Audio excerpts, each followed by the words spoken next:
Hello, and welcome to All Our Little Messes, a podcast focused on healing through intentional conversations about parenting, relationships, religion, and more.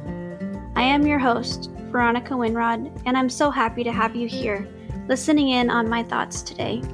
I hope you enjoy this episode.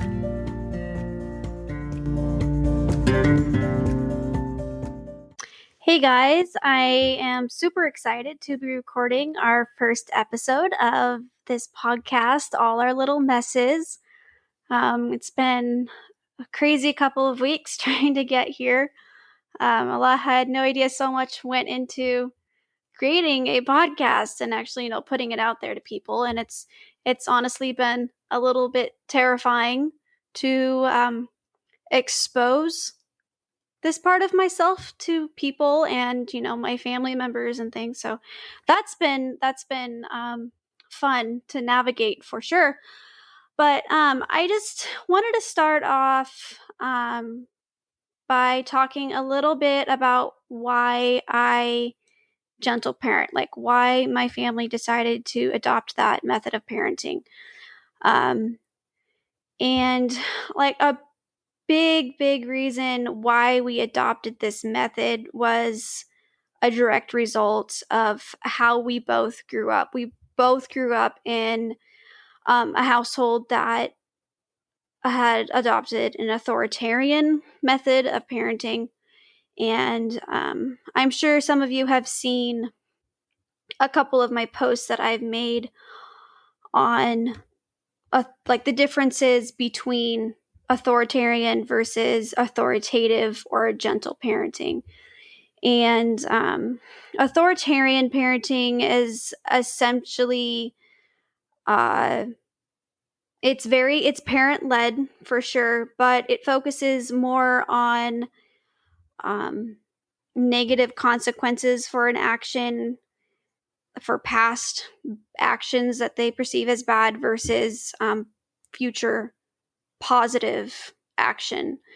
So when we do something that the parent perceives as bad, instead of using it as a learning experience for the child and showing them and teaching them why it was wrong and what we can do moving forward or how we can change that action into something positive, oftentimes they won't explain why the action itself was bad. And instead, they're punished for the bad action.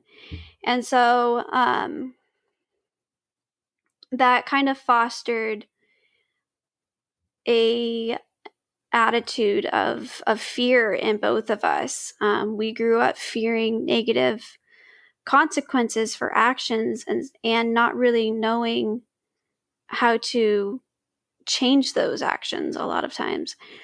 And so instead of changing those actions, we essentially would get better at hiding them. So yeah, we didn't learn to change anything. We just learn how to hide it from those who would punish us for it. So we also both had problems, or actually, I mean, we're still working through a lot of this, but difficulty regulating our own emotions. Like I still will find myself like just having an inner freak out, right? Where you feel like you want to snap. And sometimes I do snap. I have those random outbursts of like uncontrollable anger, and it's completely irrational to the entire outside world because they have no idea why, but you've just been stifling this anger without any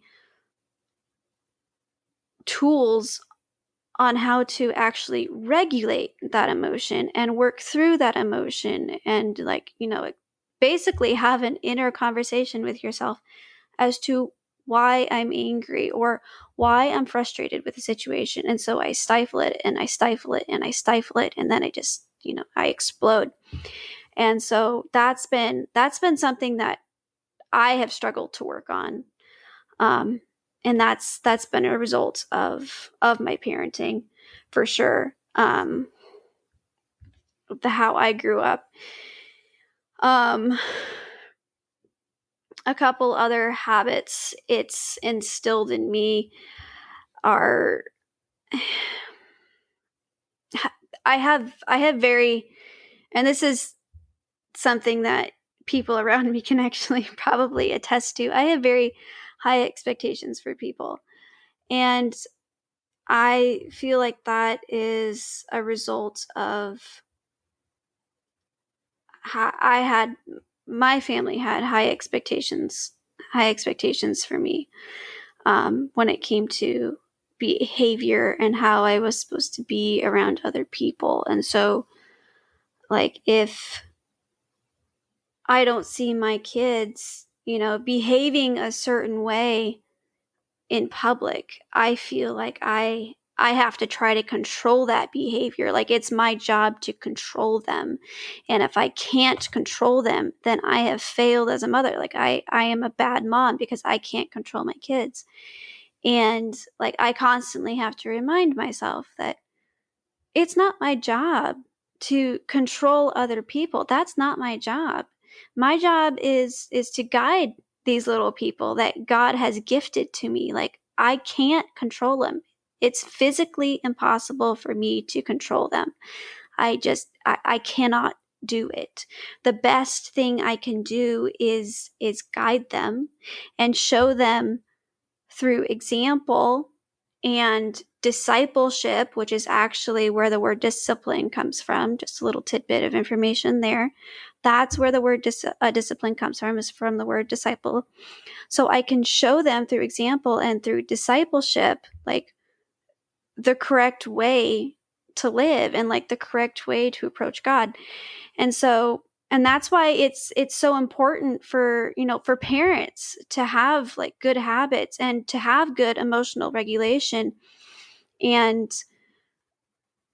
so, because you can't teach those habits to your kids if you don't have those habits ourselves. So a lot of times people that have, we've grown up in environments where those habits were not taught to us, we have to reparent ourselves. We've had to reparent ourselves as we're parenting our own children. And that's been very difficult for both of us. Like, I there's been several times where my husband and I will both have to, like, after a situation has happened, after a parenting situation has happened and like it's de-escalated and we've moved past it, we'll have to like sometimes pull the other parent aside, like either him or I will have to pull the other aside and be like, "Hey, like, you didn't approach that in the best way. You snapped at the kids, or you were a little too, because I said so. You didn't explain it. They didn't understand." So we have to constantly parent each other and ourselves all the time, trying to deconstruct, I guess you can say. Oh, I hate that term because it's like one of those trendy terms that they use these days. But in this instance, I think it's appropriate. We have to deconstruct what we've learned, and which has been very difficult for sure for both of us. And I mean, honestly, we probably never would have even thought about like changing anything that our parents had done.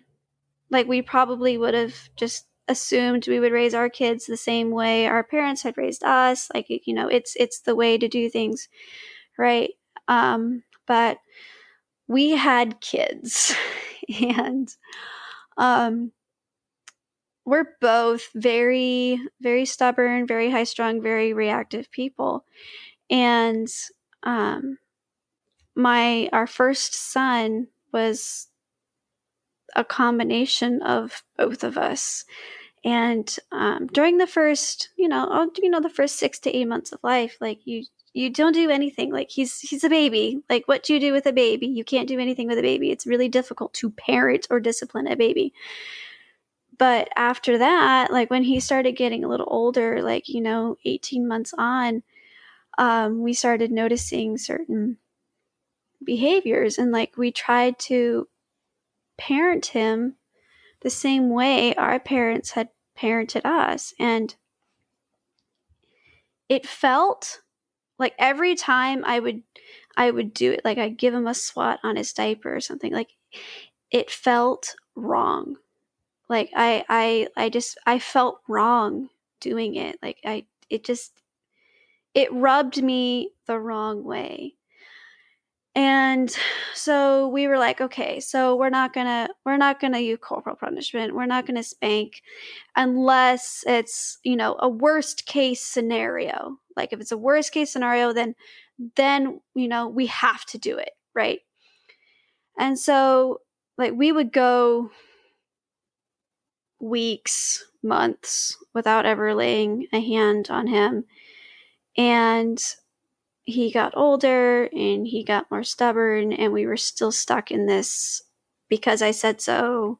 What I say goes. I will control your every move. I will control your every thought and idea kind of mentality of parenting.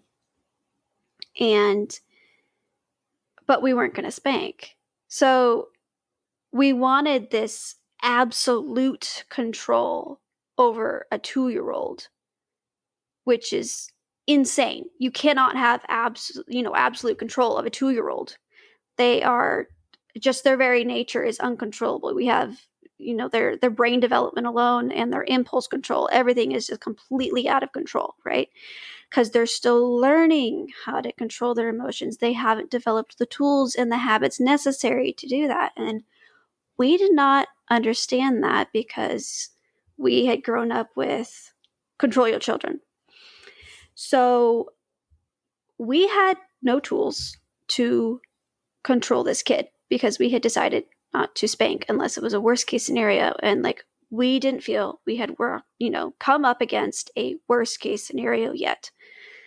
So I started researching more online, and I started reading parenting books. I started talking to other people and watching other parents, and like, I was trying to find a different way because there's got to be something out there. This cannot be the only way. Like, there has to be something I can do to raise my kids without feeling like I'm doing something evil and wrong.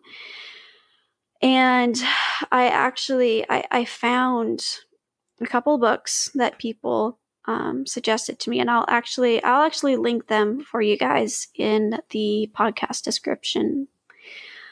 But they were absolutely life-changing. Like, I had never even thought of these concepts before, because growing up, people who didn't spank their kids didn't love their kids because they didn't discipline them. So they hated them. So people who loved their kids spanked their kids. And no other way had ever occurred to me. And so when I read these books and they were like, no, you can absolutely discipline your kids without corporal punishment. It is 100% possible. When I read these books, I was completely blown away, and I started researching them online, and like I came across a couple of Instagram accounts and Instagram pages, Facebook pages, and like Facebook groups.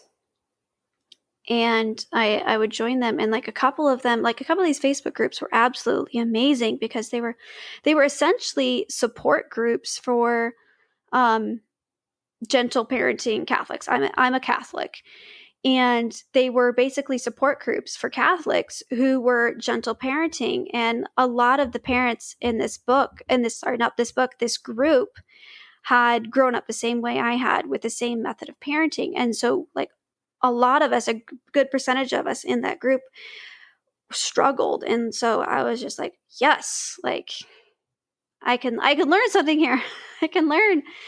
So, yeah, that's when we really started to change like our parenting ideas. And it was a big shock for a lot of people close to us because like we had been very hardcore with the whole, authoritarian method of parenting. And then within 6 months we made the complete switch, and like we had we laid out the expectations and boundaries we wanted other caregivers and babysitters to follow, and it was difficult for people to accept that. And some of them, they still haven't accepted that. And honestly, I don't have an expectation for them to accept that because they have their beliefs and they're entitled to that. So, but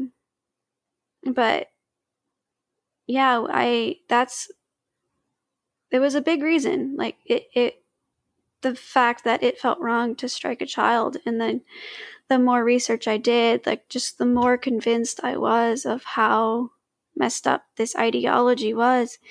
And something that somebody pointed out to me one day was that it is illegal to hit an adult. Like you will get charged with physical assault if you hit an adult. But in most places in the United States, hitting a child is completely legal. And that struck me as completely twisted when they pointed that out, because in movements like the pro-life movement and the movement against the transgender movement and everything, like the biggest thing they say is, we have to protect the most innocent among us. We have to protect these kids because they're the most innocent and most defenseless people in society. But it's legal to hit your kids, and it's accepted as long as you don't leave bruising. And like in some states, in Indiana, actually, in particular, and I was absolutely shocked to find this out. In Indiana, it is legal to bruise your child. It is your legal right as a parent if you leave a bruise on your child. And I was shocked. Like it made me feel sick to even think about, because there's people out there who take advantage of that.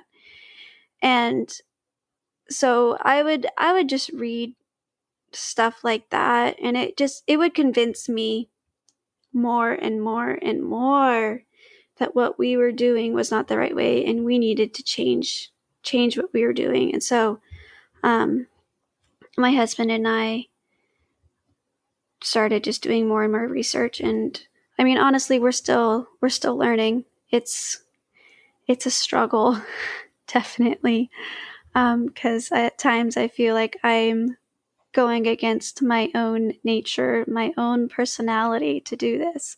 It is probably the hardest task I've ever set myself, ever. And I've been accused by people of taking the easy way out because I don't want to discipline my children, or I don't want to parent them, and so I'm taking the easy way out because I'm being lazy. And I'd really like to challenge these people to actually research what people like my husband and I are trying to accomplish. Like, actually research what we're doing. And I really feel like if you look into it and you research it, you will see and you will understand how difficult this is for us. This is the hardest thing we will ever do, because whenever a kid or one of our kids defies us or says no, or even just questions or asks why, our first inclination is the because I said so, because I told you so, how dare you question me, you need to be smacked. That is our first inclination. And so we have to constantly fight against that. And so it's emotionally exhausting. So I go to bed every night exhausted because I have to emotionally regulate myself, teach myself tools to emotionally regulate myself all day long, because toddlers are going to be toddlers. Toddlers test boundaries. That's just what they do. They're learning about the world. They're exploring, they're curious, and they want to know why for every little thing in their life. I mean, just down to basic things like why the light turns on when you flip a switch. Just basic stuff like that. And so it's emotionally exhausting to do this all day. when we feel like we need to do something different. And so, like, I really, really challenge these people to research what we're trying to accomplish and what we're trying to do, because it is not easy. It is the biggest challenge that I will ever face, ever. And I mean, in spite of it being as hard as it is, it's actually probably been the best thing that has ever happened to our family, because emotionally and mentally all of us are closer, because as we've, developed our skills as parents, and as we've learned to emotionally regulate ourselves and, navigate, parenting and life with kids and stuff, like, we've become emotionally, mentally closer, like I said. And so our communication skills have gotten better, just with my husband and I. Like, between my husband and I, our communication has gone from like a 1 to like 100. It is so much better, because we'll actually talk about things. Like, when we ask why, the other person doesn't automatically shut down, because how dare you ask me why? And which is, our automatic, our first inclination when someone asks why, you shut down. And so we've our marriage has gotten better because of this, like, because of how we parent our kids. Like, we don't feel like we're fighting against each other all the time. Like, we're a team, and we communicate, and our kids see us as a team, because we communicate better. We also communicate about what boundaries we expect our kids to follow, and what boundaries we're going to uphold, and, what they can and cannot do, and what they can and cannot ask why about, what we're going to do if one of them says no when they're trying to run into the street. How are we going to react about that? So our communication has just gone through the roof. Our emotional intimacy has gone through the roof. And so, yeah, it's been amazing. It's been absolutely amazing. And then, like, my relationship with my kids is so close. Like, when I was little, I don't remember most of my childhood. So I do need to make that disclaimer there. But from what I can remember of my childhood, I don't ever remember wanting to be around my parents, ever. Especially as I got older, I never wanted to be around them. Like, it was emotionally hard to be around my family. And so, like, I don't remember what I was like as a toddler, so I can't really attest to that. My memory isn't, like I said, I don't remember most of my childhood. I have little blips and pieces here and there, but um, my oldest is almost 5 years old now, and his first reaction when something happens, even if he gets in trouble, his first inclination is, "I want you, Mom," which for him, it translates to, "I need to be hugged. I need to be held," because he knows that helps him emotionally regulate, and it works so well. It's so fast. And so, and I mean, he'll calm down within, 5 seconds. It's completely over. The tempest of screaming or crying or just, emotional freak out is over within 5 seconds, because I'm there, and he knows I'm there, and I will help him get through this. And then we will discuss what he did was wrong. We will discuss how he can do better in the future. And then, we have a discussion about how, he's a good boy. I love him always, etc., etc., etc. So, like, because of this method of parenting, my emotional relationship with my kids is so much closer and stronger than the relationship I had growing up with my parents. And I really do think that it boils down to this method of parenting. Like, I very, like, strongly believe in this. And, in spite of my, what the method of parenting that I experienced growing up, like, I don't think that any of us who have experienced authoritarian methods of parenting should necessarily be holding a grudge towards our parents, unless if you face, extreme abuse or any kind or something like that, where, it's justified that you distance yourself from that. For the most part, I don't think that we should hold a grudge or be angry towards our parents in any way, because they were doing the best they could with the tools that they were given. Like they honest to God thought and knew that they were doing the best they could to raise, good children and bring them closer to God. This was how they were going to do that. And so these were the tools they had, and this was the best way for them. And so that's what they did. And so they tried their best. And honestly, that's all any of us can do. I mean, and it's all up to us to do our research, to find out what works and actually authentically works, not what's easiest, what works for our family. And it's our job to do that. And so I really feel like that's, we have to give earlier generations, and especially our parents, we have to give them grace, because in most cases they were doing their best, and they're not trying to hurt us. Our parents authentically love us. They're not trying to hurt us by raising us in a certain way. So forgive your parents. Forgive your earlier generations, or, older siblings, or whatever the case may be, adoptive parents, grandparents, whatever happened there. Forgive them. They were doing the best they could, and they were doing what, God wanted them to do, they thought. So, I would just want to close this episode with that. Like, really try to foster a spirit of love and forgiveness towards your parents or your primary caregivers, because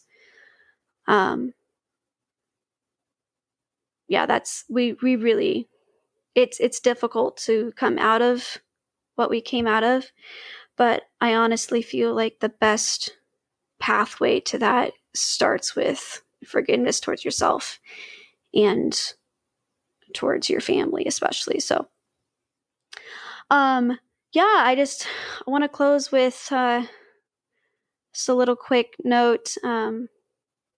This is hard, and this will be the hardest job we ever do, but I know all of us, we've got this, and it will get better. So thank you very much for listening, and I hope to see you and hear from you next time.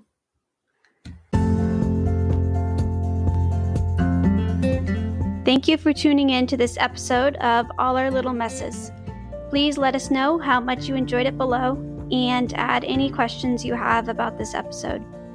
Also, don't forget to follow us on Patreon for amazing exclusive perks, including early access to podcast episodes and bonus episodes every month. We've also recently added a support group for all of our paid patrons. You can check us out on Facebook and Instagram for daily updates and insights that mirror podcast topics. Thank you for listening, and we'll see you next week.